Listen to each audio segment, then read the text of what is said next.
President Trump called off the dogs, and immediately we saw oil prices plunge. It was nice to see oil prices under $100 a barrel again. But then Iran said, hey, you better leave Lebanon alone. And President Trump and the U.S. military says, we're not going to do that because Lebanon houses Hezbollah, which is known as a big terrorist organization. So it seems like that ceasefire might be over. At least Iran's really not honoring it. But you might say, stay in your lane, bro. You're just a realtor. I am. But what has that got to do with anything? Remember, May 15th is when Fed Chair Jerome Powell is supposed to be out of the office and they bring in Kevin Warsh, Trump's new appointee. Okay, cool. What the hell has that got to do with each other? Look at the timing. You look at the timing.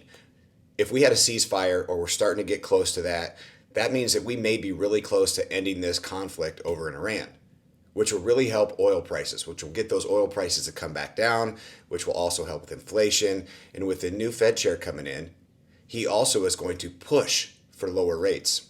And none of that's my opinion. That's just what he has said, and that's what President Trump has said. But if you look at the timing, it could be the difference between a small drop in interest rates and maybe a big drop in interest rates because they both may happen pretty close to the same time.